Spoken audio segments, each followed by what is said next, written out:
Boa noite, irmãos. Estamos aqui, terça-feira, mais uma vez, na nossa escola do Alicerce Bíblico. A nossa casa tem que estar bem alicerçada, certo? Hoje vamos dar continuidade ao estudo que o pastor Hélio Previsão está fazendo a respeito de sacrifício e expiação, parte 3.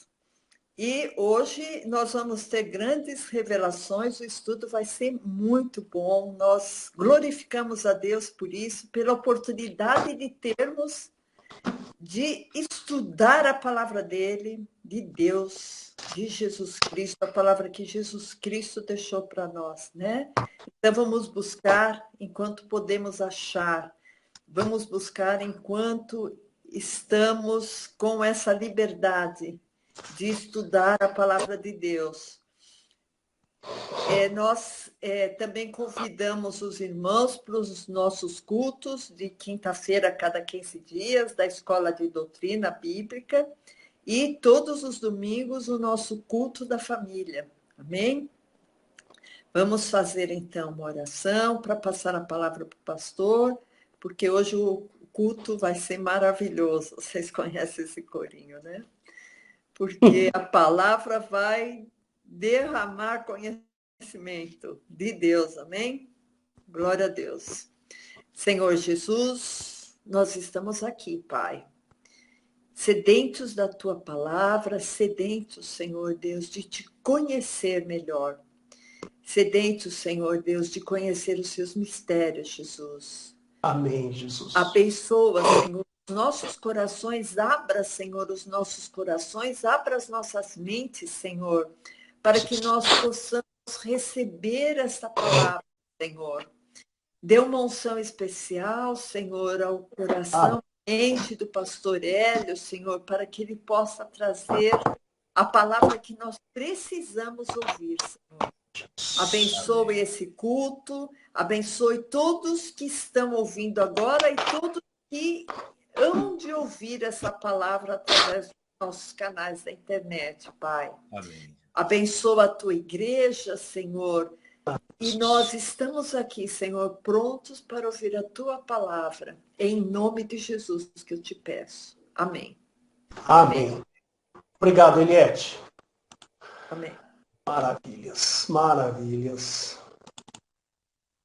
Então, vamos lá. Bom, fazendo parte dessa série de 3 estudos que eu fiz, eu achei que ia fazer um quarto, mas eu vou encerrar aqui hoje.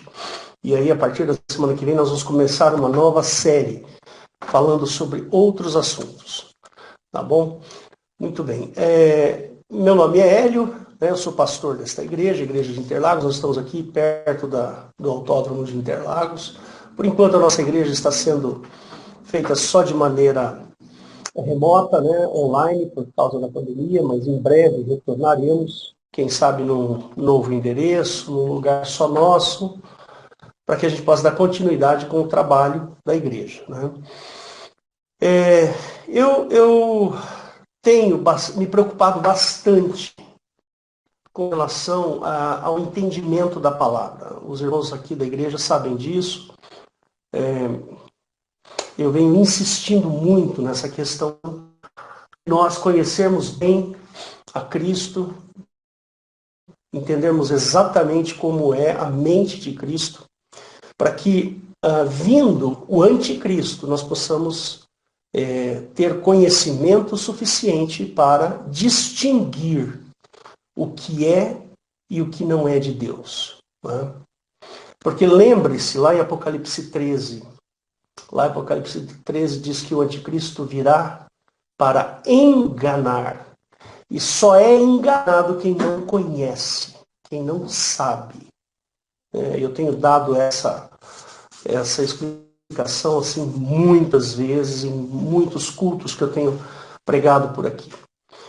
Mas, se você chegou aqui neste vídeo pela primeira vez e tem interesse em nos conhecer, fique à vontade. Nós temos um site chamado www.igrejadeinterlagos.com.br. Lá você vai encontrar os horários do nosso culto. Você vai encontrar as gravações também, estão no YouTube, mas também estão lá. Né? E você vai ter um botãozinho na parte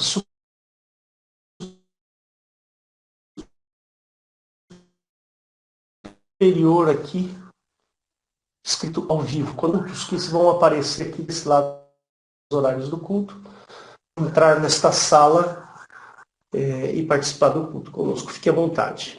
Né? Muito bem. Então vamos lá. Queria pedir para o Serginho, Serginho, se você consegue contatar a Sueli. Eu gostaria muito que ela participasse desse culto também.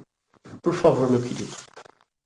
Bom, vamos lá. Eu tenho falado nessas 3 semanas, a passada nós não fizemos o culto porque eu tive um dia muito difícil, cheguei muito em cima da hora, não deu tempo de preparar. Mas hoje, graças a Deus, né, foi preparado. Eu tenho falado muito sobre o sacrifício e expiação, tentando mostrar para vocês por que Jesus teve que ser sacrificado e quais são as bases bíblicas para que isso acontecesse. Nós vivemos o cristianismo. A Bíblia nos ensina sobre a vida e a obra de Jesus Cristo. Está lá nos evangelhos. Os apóstolos, eles organizam a vida evangélica ou a vida cristã. Ele faz isso. Todas aquelas cartas, né, de Paulo e dos outros apóstolos, hebreus e tudo mais, ali é feita a organização da vida cristã. E por último nós temos o Apocalipse, que é um livro profético, mas não no sentido profético de uma profecia no sentido de organização da igreja, né? De advertência para a igreja, porque a palavra profecia, né, no Novo Testamento significa isso, não é premonição, tá certo? Não é uma previsão do futuro. Profecia não tem esse objetivo. Está muito enganado quem pensa que profecia é previsão de futuro. Não. A profecia, ela é uma advertência para a igreja, para o corpo de Cristo. Então, quando você ouve um profeta dizer alguma profecia, ele, com certeza, ele estará dando uma advertência de Deus para a igreja. Não é a previsão ou premonição ou adivinhação futurística. Né? Então, a profecia do livro que está dos registros que estão em Apocalipse, aquilo ali é uma profecia para o final dos tempos, ou seja, uma advertência para a igreja sobre o que ocorrerá no final dos tempos. Tá certo? Então, muita gente confunde essa questão profecia com adivinhação. Não é isso. Não é exatamente o que vai acontecer, mas é uma advertência para que algo ruim não aconteça com a igreja. Isso é a tal da profecia. Entendeu? E eu tenho dado essas advertências, não estou dizendo que eu sou profeta, não, eu sou pastor. Então, como pastor, eu tenho dado essa advertência para a igreja. Nós precisamos conhecer a Cristo, conhecer, entender a Jesus, saber quem é essa figura de Cristo, por que ele agiu daquela maneira, como. E quando nós nos apropriamos desse conhecimento a respeito de Cristo, aí, quando chegar o anticristo, nós não seremos enganados. Nós teremos entendimento para saber que aquilo é engano. Percebe? Então, por isso que eu tenho alertado muito a igreja com esse respeito. Né? Nós precisamos entender a obra de Cristo. Para que a gente não seja pego de surpresa. Porque o anticristo virá. Isso é fato. Isso está na profecia. Virá, anticristo virá. E nós já estamos vivendo os estertores da vida humana. Tá certo? Eu até falei outro dia, né? Essa pandemia, ela veio para acabar com a gente. Ela veio para destruir os relacionamentos, acabar com a igreja. Esse é o objetivo da pandemia. Acabar com a obra de Cristo. Acabar com as pessoas. Acabar com a história. Então, Existem cidades aqui no estado de São Paulo, por exemplo, que já não permite mais que as pessoas transitem sem o tal do passaporte sanitário, né? Tá assim, e isso me faz lembrar lá no Apocalipse capítulo 13, que as pessoas não poderiam comercializar, vender, comprar essas coisas. A impressão é que dá que nós já estamos vivendo aquilo. Então eu olho essa situação com muito cuidado. Não sou alarmista, não é isso, não quero ser alarmista, mas eu estou olhando com muito cuidado. Eu não digo que é e não digo que não é. Mas uma coisa é certa, eu estou vendo aquilo acontecer. Tá certo? Está muito parecido com aquilo. Né? O que nós estamos vivendo agora, estamos caminhando para uma situação muito parecida com o que está no Apocalipse. Então, fica esperto, fica de olho, porque de repente pode aparecer um cara aí querendo resolver todos os problemas com milagres e etc e tal. E esse sujeito não será Cristo, será o anticristo. Ele virá para enganar. Muito bem. Falando sobre sacrifício e expiação, entendendo bem essa questão, eu preguei na quinta-feira passada e eu falei um pouco sobre Melquisedeque, e hoje nós vamos voltar a falar sobre esse assunto. Tá? Mas o texto que a gente vai se basear é o texto que está em João, capítulo 3, dos versos. Eu anotei aqui.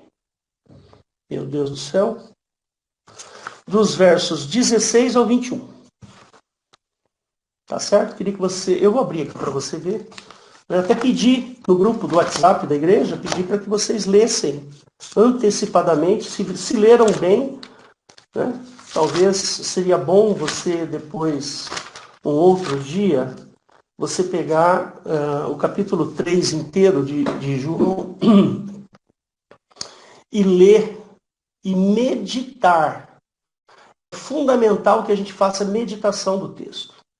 Ah, mas o que é meditação? Meditação é você olhar, ler o texto, imaginar como aquilo aconteceu, né? Faça esse exercício de imaginação, tenta imaginar, tenta entender sobre aquilo, tenta relacionar com outros textos, outras situações de Jesus e principalmente tenta aplicar aquilo na tua vida. Ou aplicar aquilo dentro de você para que haja uma mudança conforme a ideia de Cristo. Isso é meditação, tá?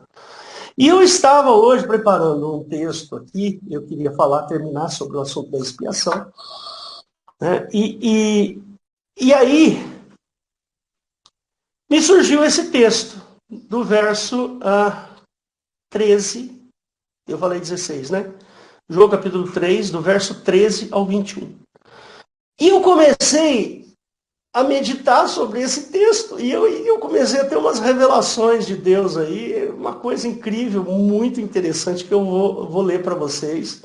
E ao longo desta palavra você vai entender o que eu estou querendo dizer. Então vamos. Ora, ninguém... desculpa, eu vou colocar na tela aqui para você. Eu esqueci disso. Vou colocar aqui na tela o texto e você vai ler junto comigo, tá? Então vamos lá, João capítulo 3, versos 13 em diante. Então tá aqui, ó, verso 13. Quem subiu ao céu, senão o que desceu do céu? Filho do homem que está no céu. Olha que interessante aqui, né? Pouco a gente vai falar. E como Moisés levantou a serpente no deserto, assim importa que o Filho do homem seja levantado, para que todo aquele que ele crê não pereça, mas tenha vida eterna. Aqui tem uma revelação importante. Porque Deus amou o mundo de tal maneira que deu seu Filho unigênito para todo aquele que nele crê não pereça, mas tenha vida eterna. Porque Deus enviou... Opa! Pulei? Não, tá certo. Porque Deus enviou o seu Filho ao mundo, não para que condenasse o mundo, mas para que o mundo fosse salvo por ele. Aqui tem uma revelação incrível. Quem crê nele não é condenado, mas quem não crê já está condenado, porquanto não crê no nome do Filho, do unigênito Filho de Deus. E a condenação é esta, que a luz veio ao mundo, e os homens amam mais as trevas do que a luz, porque as suas obras eram más.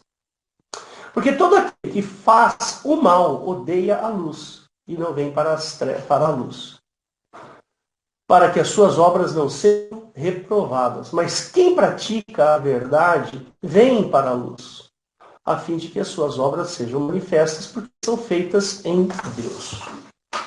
Muito bem. Esse é o texto e a gente vai falar bastante sobre isso. Nós precisamos entender que Jesus verteu o sangue dele, né, de uma maneira injusta.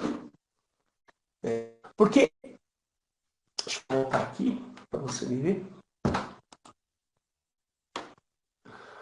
Porque quando Jesus verte o sangue de maneira injusta, ou seja, ele não deveria morrer.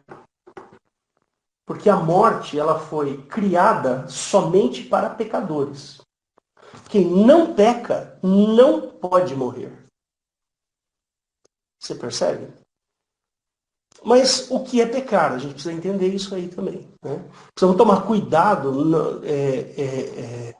em classificar a maldade de alguém. Lembra que nós lemos aqui agora há pouco? Quem não pratica o bem, né? Não foi isso que a gente leu? Olha, porque aquele que faz o mal odeia a luz.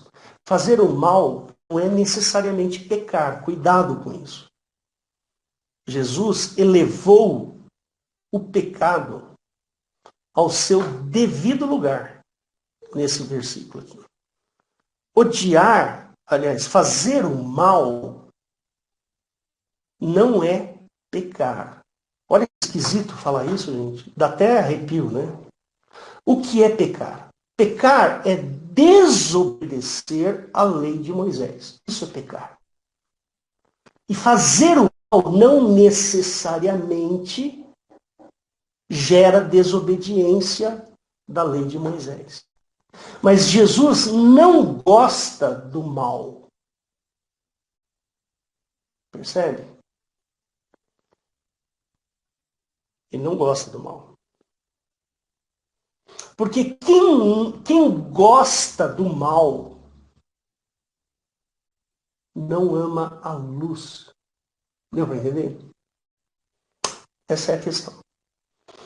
Pecar, meu irmão, pecado, é a desobediência da lei mosaica. Este pecado gera a morte. Por quê? Porque a morte foi criada por causa da desobediência de Adão e Eva. Lá no capítulo 2 de Gênesis, lá foi criada a morte para aqueles que desobedecem. Fazer o mal não é necessariamente desobedecer. Você pode fazer o mal obedecendo a lei. Então você não está pecando. Porém, você não está agradando o Pai. E isso é um problema. Então, estou pondo os pingos nos is aqui para vocês. Tá certo? Cuidado com isso. Jesus não desobedeceu e mesmo assim ele foi para a morte. Por isso que a morte não reteve, não conseguiu reter. Ele não tinha pecado. Por quê? A morte só serve para aqueles que pecam. Então Jesus teve que voltar à vida. Aí surge a ressurreição. Percebe? E é o que vai acontecer conosco. Aqueles que estão em Cristo, né, têm o poder de ser feitos filhos de Deus. Nós temos o poder de sair da morte para a vida. Né? E eu vou falar mais coisas sobre isso. Então vamos lá.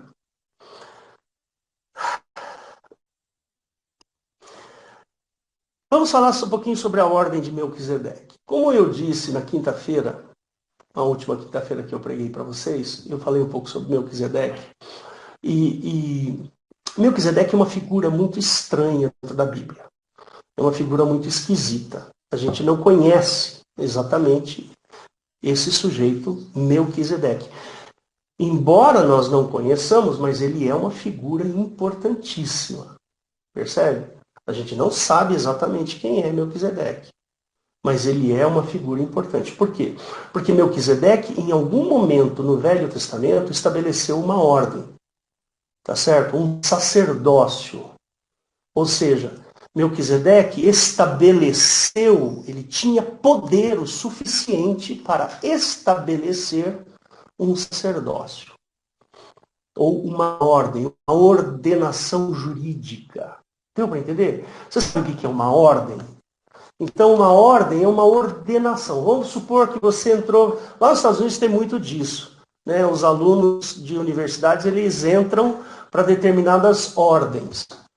Né? E dentro, por exemplo, do catolicismo também existem ordens. Tem a ordem dos jesuítas, tem a ordem dos...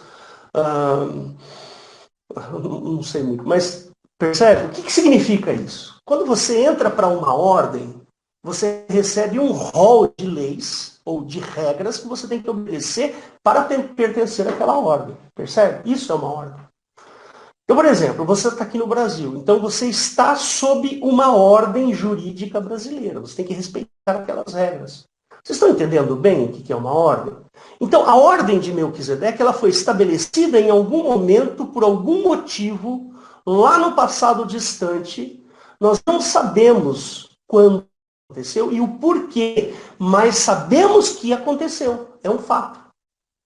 Esse fato está descrito lá em Hebreus, no capítulo 5, 6, 7, 8 e assim vai. Você começa lendo lá e você vê que Jesus, ele é sacerdote segundo a ordem de Melquisedeque.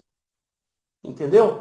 Ou seja, não é porque nós não o conhecemos e não sabemos o porquê, mas foi estabelecida uma ordem. Esta ordem é a ordem de Melquisedeque. Não sabemos quando isso aconteceu, mas aconteceu, é fato. Então nós vamos respeitar o fato. Quem sabe um dia o Senhor Jesus nos revele exatamente o que é essa ordem. E Jesus, ele teve que ser, ele teve que fazer as coisas lá naquele momento da história, 2000 anos, fazer as coisas segundo o ordenamento jurídico de Melquisedeque. Percebe? E eu vou mostrar para você em que momento Jesus aceita o sacerdócio de Melquisedeque. Percebe? Então, Jesus, ele é um sacerdote eterno da ordem de Melquisedeque, que está lá em Hebreus. Tá bom? Então, esta ordem não foi estabelecida pelo Pai. Não foi. E eu vou explicar o porquê. E é muito interessante. A resposta está em João capítulo 3, que nós lemos agora. Está lá a resposta para isso. Eu vou mostrar para você. Eu tive que ler a Bíblia 40 anos para descobrir isso hoje. Tá? Muito bem. A obra de Cristo, ela deveria atender a esta jurisdição. Tá certo? Para que ela tivesse algum valor. Então, a obra de Cristo só teve valor porque Jesus obedeceu às regras da ordem de Melquisedeque. Se ele tivesse furado a ordem de Melquisedeque, a obra de Cristo não teria valor. Por quê? Porque a morte ela foi criada segundo a ordem de Melquisedeque. Percebe? A ordem de Melquisedeque é que determinou a existência da morte. Ora, se Jesus ele é um sacerdote segundo a ordem de Melquisedeque, então significa que Jesus precisou entrar na ordem para desfazer a validade da ordem. Percebe? Quando Jesus morre na cruz sem pecado, e dentro da ordem de Melquisedeque, presta bem atenção, esta ordem perde a sua validade, porque a morte que Jesus recebe, segundo a ordem de Melquisedeque, ele não deveria ter recebido, porque ele não cometeu pecado, ele estava dentro da ordem. Entendeu? Ora, como é que você mata uma pessoa seguindo uma legislação e esta pessoa não cometeu nenhum crime em relação àquela legislação? Então significa que aquela legislação é fraca. Percebe? Se uma pessoa vai para a cadeia injustamente, é porque a lei que determinou que ela fosse para a cadeia é fraca. E isso no mundo espiritual é valoroso, é muito importante.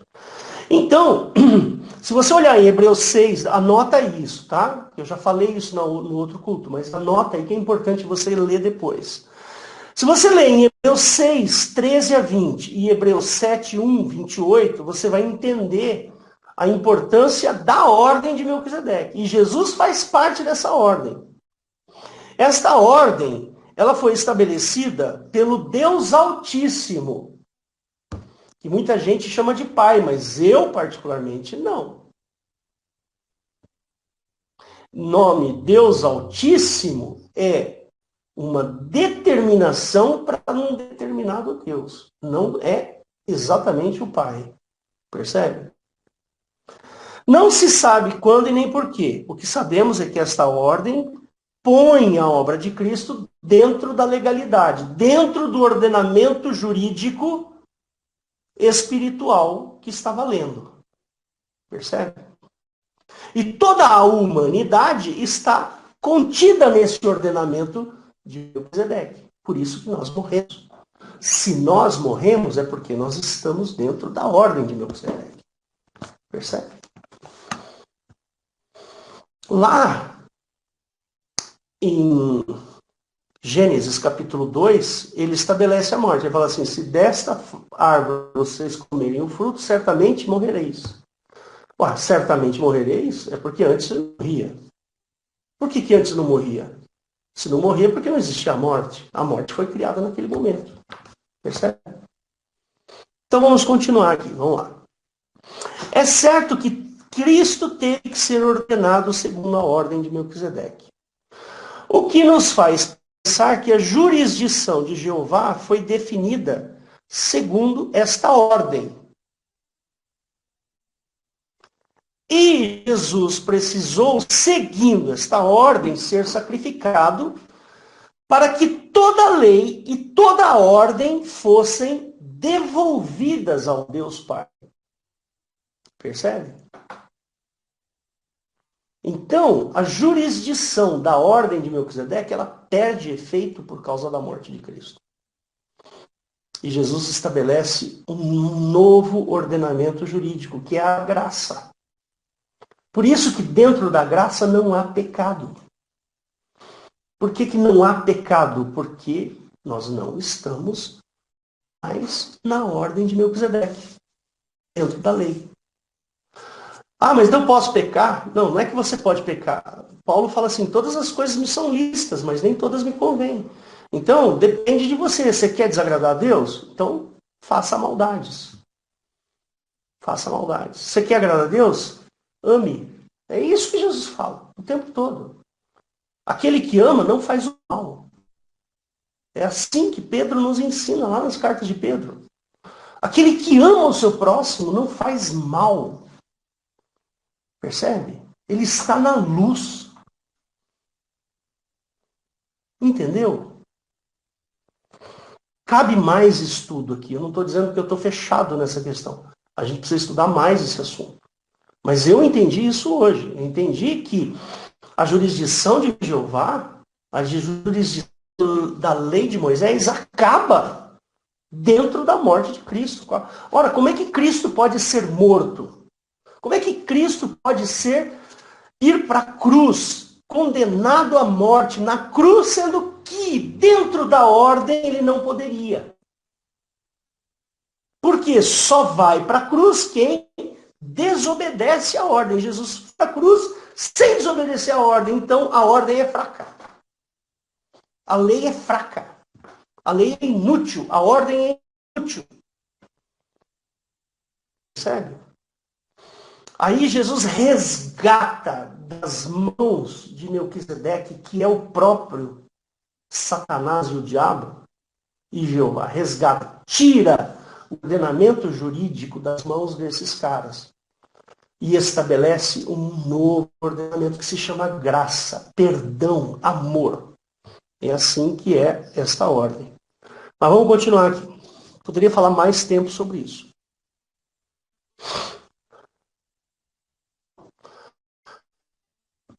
Então, Então Jesus precisou, segundo esta ordem, ser sacrificado para que toda a lei, né, e esta ordem fossem desfeitas e devolvidas ao Pai, que por sua vez devolveu para Cristo. Na ressurreição. Lá na ressurreição o Pai falou, Tó, faz o que você quer com essa ordem. E Jesus rasgou. Falou, vou estabelecer uma nova ordem. A ordem se chama graça, perdão, amor. Foi isso que Cristo fez. Então, vamos ver quando é que Jesus aceita essa ordem. Lembra, não pode esquecer, que fazer parte de uma ordem significa respeitar as suas leis. Fazer parte de uma ordem significa respeitar as suas regras. Aonde que Jesus respeita as regras e entra para a ordem de Melquisedeque? Em Lucas 4. É lá que Jesus aceita a ordem de Melquisedeque, rejeitando as ofertas do diabo. Deu para entender? Quando você vai em Lucas 4, vamos abrir Lucas ou Mateus 4, tanto faz. Os textos, para o que eu vou falar, os dois textos servem, tá? Para o que eu estou tratando aqui, os dois textos vão servir. Então vamos lá, vou pôr aqui para você e vou mostrar. Lucas capítulo 4. Então ele fala assim. E 40 dias foi tentado pelo diabo, e naqueles dias não comeu coisa alguma, e, terminados eles, teve fome. Está aqui. Então, nesse momento aqui, ó, ele aceita a ordem. Por quê? Porque ele foi tentado. O diabo estava lá, na orelha dele, falando assim, escuta, olha, tenta fazer tal coisa, vamos fazer isso, ó, vamos fazer aquilo, ó. Você não quer que eu traga uma loira bem bonitona para você? Olha, você não quer um pouquinho de dinheiro? Olha, você não quer um pouquinho de poder? Eu posso te dar aqui, né? Algumas coisinhas, assim, eu posso te dar um reinado aqui, um reinado ali, fica à vontade, tá certo? Ó, se você está com fome, Jesus, faz assim, eu faço um banquete com um porco assado maravilhoso para você, com todas as comidas mais gostosas que existem no planeta. Eu faço rapidinho para você. Aqui o diabo tentando tirar Jesus da ordem. Percebe? E o que Jesus fez aqui?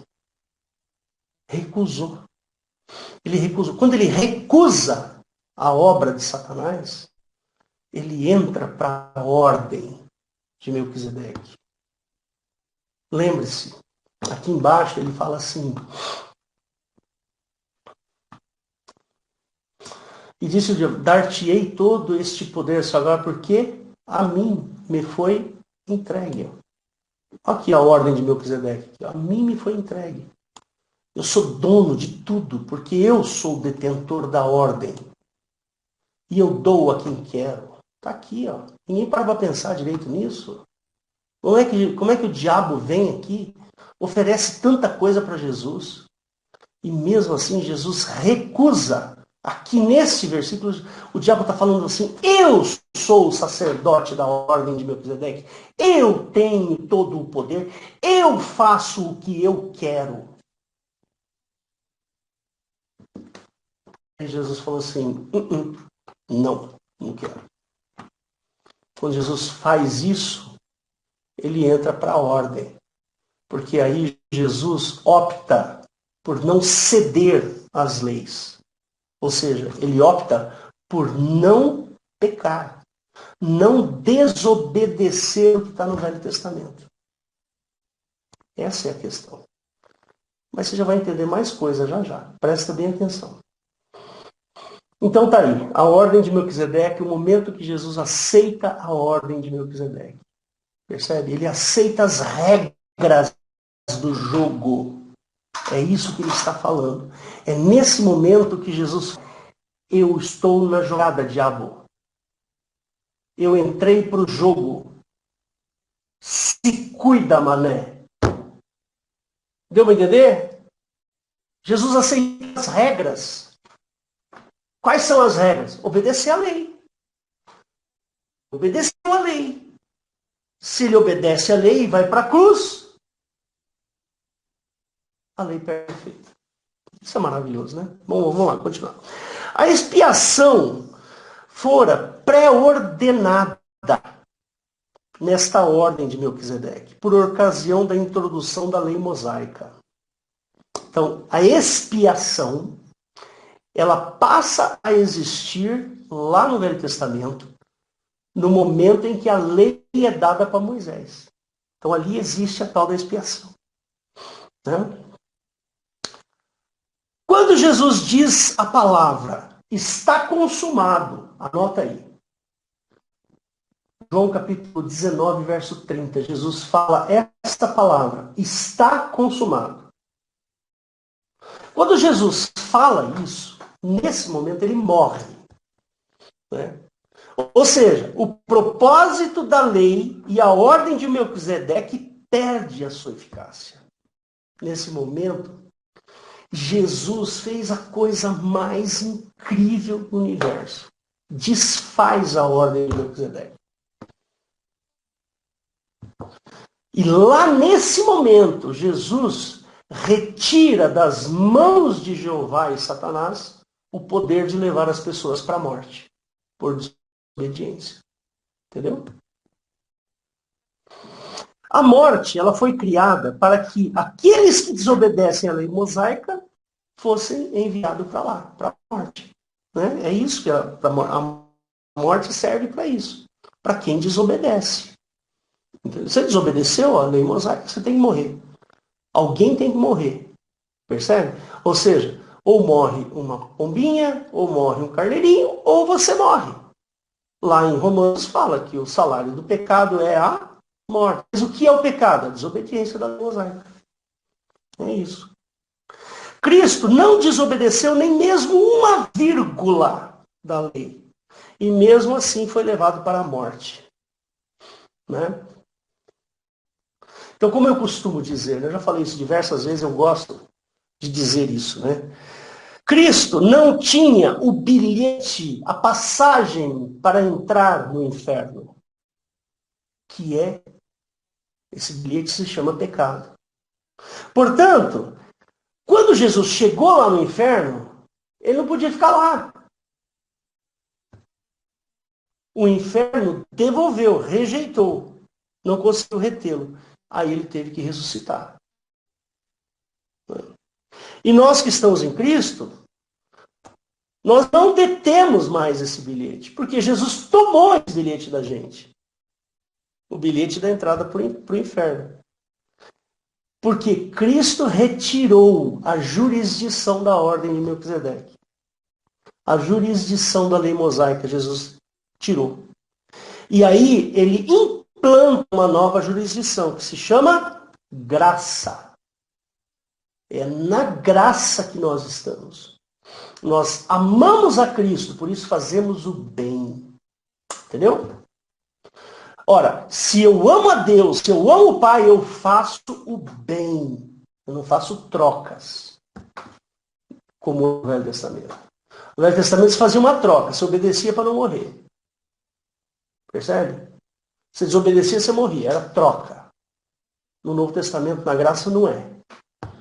Não é. É amor. Quando a gente faz alguma coisa para Deus, a gente faz não pela troca, mas pelo amor. Percebe?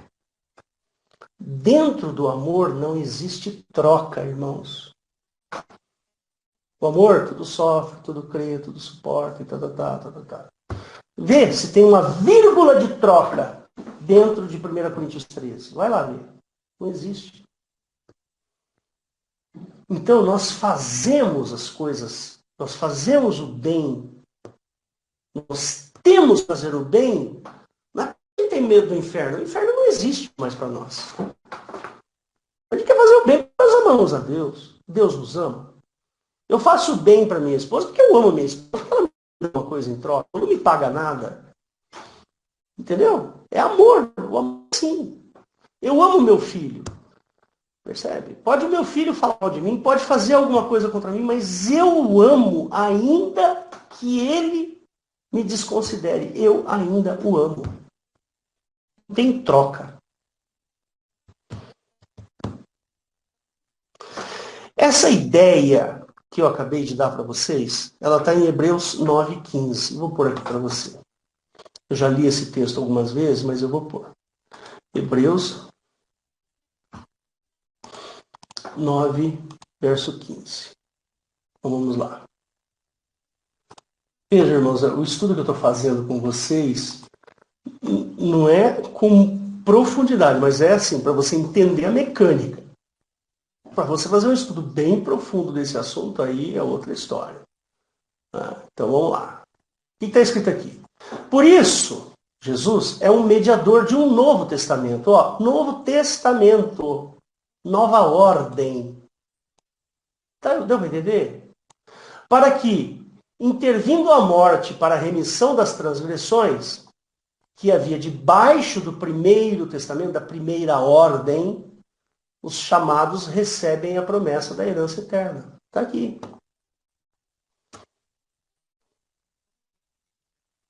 Muito bem.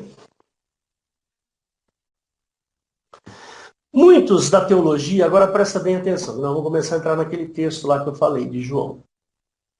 Parar a partilha e vamos voltar aqui para você me ver. Pronto. Muito bem. Muitos da teologia creem que a morte de Cristo na cruz é uma simples paga devida da dívida de pecado. Ou seja, é apenas a paga, o pagamento, é isso que eu estou falando. Eles creem que Jesus simplesmente pagou com a sua morte todas as transgressões da lei, do pecado. Lembre-se que pecado é desobediência da lei mosaica. Deu para entender? Não podemos esquecer disso. Eu não estou falando de pecado de você falar uma mentira. Não estou falando do pecado de você olhar para uma mulher. Não estou falando de pecado... Você percebe? Estou falando de pecado da lei mosaica. Então, os teólogos creem que a morte de Cristo na cruz, a morte de Cristo na cruz, é isso que eu quero falar, é só uma paga. Eu já acho que não é. Por quê? Porque eu acho que Jesus fez muito mais do que pagar. Percebe? Ele fez muito mais. Ele fez uma nova ordenação jurídica. Percebe? Para perder o efeito da primeira. Então não é só pagamento. Jesus não foi lá pagar. Olha, o Hélio pecou, eu estou pagando aqui com a minha morte os pecados do Hélio. Ó, o Valdo pecou. Aí Jesus fala, estou pagando aqui os pecados do Valdo. Estou falando de pecado de novo, transgressão da lei mosaica. Jesus fez muito mais do que isso. Ele foi lá, ele não pagou, ele tirou a gente da ordenação de Melquisedeque e nos colocou numa nova ordem. Isso dá a entender que foi o quê? A paga. Mas é muito mais do que uma paga. É a retirada das pessoas da ordenação de Melquisedeque, colocar na ordenação de Cristo, que é o Novo Testamento. Presta bem atenção no que eu vou falar agora. Este fato está corroborado em João capítulo 3, versos 18. Você quer ver? Olha que interessante. Eu vou mostrar para você o que está escrito aqui. Você vai entender, você vai abrir a boca agora. Presta bem atenção, verso 18. Opa, foi no lugar errado aqui. João, capítulo 3, verso 18. Presta atenção numa palavrinha aqui, só uma palavrinha. Quem crê nele não é condenado, mas quem não crê já está condenado. Jesus não cria condenação. Quem cria condenação é Jeová. Deu para entender? Jesus não criou a condenação. O Pai não criou o lugar que você vai pelo fato de você pecar. Deu para entender? Jesus não cria esse lugar. Quem cria esse lugar é Jeová. Jeová criou a morte. Então, quem crê em Jesus está agora numa nova ordenação. Portanto, não há condenação na ordem de Cristo, no Novo Testamento de Cristo. Só existe condenação quem não está dentro da ordem de Cristo. Já está condenado. Por quê? Porque naturalmente o sujeito transgride a lei mosaica. E como é que você faz para ser colocado nessa nova ordenação? Crer. Ó, se você crer no unigênito Filho de Deus, você não é condenado. Deu para entender? Então, esse fato que eu acabei de colocar para vocês é corroborado quando Jesus Cristo diz em João 3,18, aspas, está condenado. Outro fato, neste mesmo capítulo, também que é muito revelador, é o verso 16. Vamos lá no verso 16. Porque Deus amou o mundo de maneira que deu o seu Filho unigênito. Foi uma doação.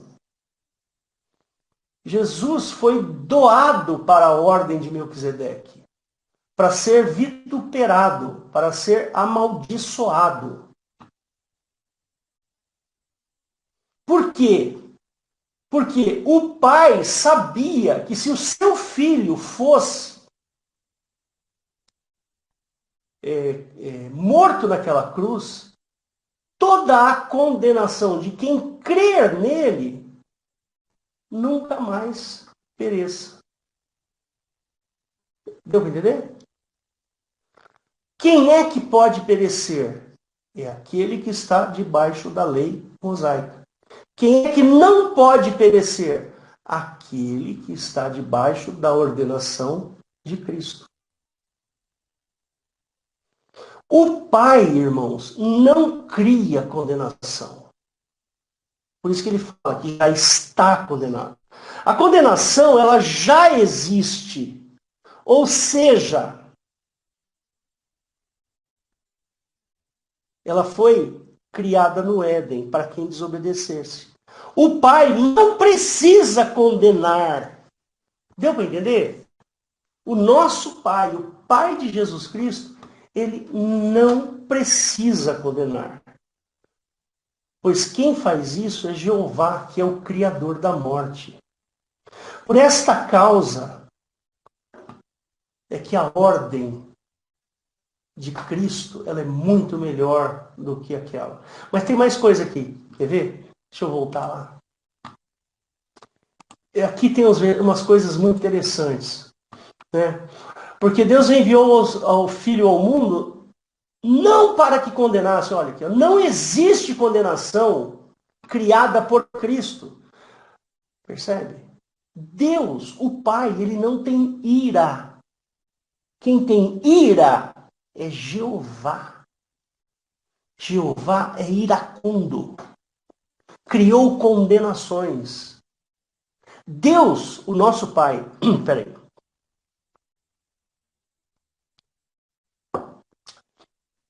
Deus, o nosso Pai,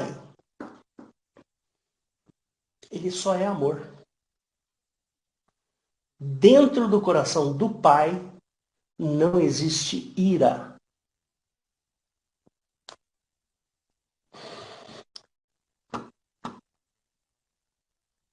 O objetivo de Deus Pai é simplesmente salvar, nunca condenar. Qual é a condenação? A condenação é a seguinte, que a luz veio ao mundo, que é Jesus. E os homens amaram mais as trevas, não quiseram dar ouvidos, do que para a luz, porque suas obras eram más. Ou seja, você volta para a jurisdição de Melquisedeque quando você pratica obras más. Mas quando você pratica obras boas, né, quando você ama a luz, você sai dessa condenação. Porque todo aquele que faz o mal odeia. Ele não está falando de pecado aqui. Mas deu para entender? Jesus não está falando de pecado porque o pecado acabou. pela morte de Cristo, o pecado acabou. Não tem mais pecado para aqueles que estão em Cristo. Só tem pecado para aqueles que estão fazendo o mal. Quem faz o mal e se coloca debaixo da ordenação de Melquisedeque. Mas quem faz o bem, vem para a luz. Deu para entender? Aquele que pratica a verdade, vem para a luz. Que já está perdoado, não é pecado mais, já está perdoado. Por quê? Porque quem pratica peca, não é pecado. Pecado não tem mais, acabou o pecado, gente. Deu para entender, irmãos?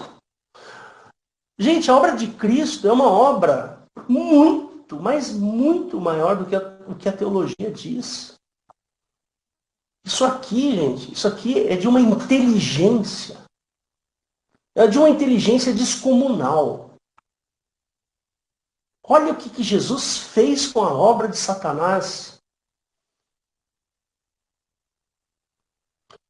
Então, meus irmãos, pensem bem sobre o cristianismo. O cristianismo é algo tremendo, maravilhoso. Jesus é um sujeito que, irmãos, ele falou assim, ó, um novo mandamento vos dou. Olha lá, Jesus reduziu toda a ordem de Melquisedeque numa única frase. Um novo mandamento vos dou. Que vos ameis uns aos outros, como eu vos amei. O padrão agora é de Cristo, não é mais de ninguém. Por quê? Porque o padrão agora é a ordem de Cristo, não é mais a ordem de Melquisedeque. Você percebe? Isso não é fabuloso? Estuda mais a palavra, irmãos. A hora que o diabo chegar aí, a hora que o anticristo chegar aí, compara com isso que eu acabei de falar, com a obra de Cristo, com o amor do Pai. Em momentos nenhum, gente, presta atenção, em momento nenhum, Deus Pai mostra ira. Deus é amor, está lá em Pedro. Aquele que ama o seu irmão, ama a Deus. Aquele que não ama o seu irmão, rejeita o Pai. Deu para entender?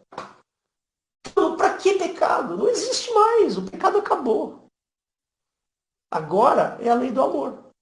Ou você ama e fica sobre a jurisdição da graça, ou você odeia e fica dentro da jurisdição de Melquisedeque. Aí, meu filho, a morte vai servir para você. Percebe? Então, quando Jesus voltar, eu não sei se vocês percebem, mas os escritores do Novo Testamento, eles quando vão referir a morte de cristãos, ele não fala morte, ele fala sono. Percebe? Jesus falou assim, deixe os mortos seus mortos. Mas Paulo, quando escreve, ele chama a morte de sono. Aqueles que dormem em Cristo. Por quê? Porque a morte não serve para esses caras. O cara que creu em Cristo e faleceu, ele, a Deus, está aguardando o retorno de Cristo e a ressurreição. Porque a morte não vai conseguir reter esse sujeito. Vai ter que viver. O cara que crê em Cristo não consegue morrer. Ele tem que viver. A morte não serve para ele. Tá claro, irmãos? Por isso que Jesus teve que vir em segunda ordem de Melquisedeque. E acabou o assunto. Acabou. Depois você lê de novo o capítulo 3 e você vai ver que maravilha. Que coisa abençoada. Jesus fala ali. Irmãos, é a coisa mais linda do mundo. É a coisa mais maravilhosa que existe. Não tem coisa melhor. Não tem. Amém? Espero que você tenha gostado, que você tiver dúvidas, eu também tenho dúvidas. Nós estamos estudando a palavra, precisamos entender a palavra o melhor possível. Então, seja bem-vindo, tá bom? Deus abençoe a todos. Quero passar a palavra para a Eliel e encerrar aqui. Bom,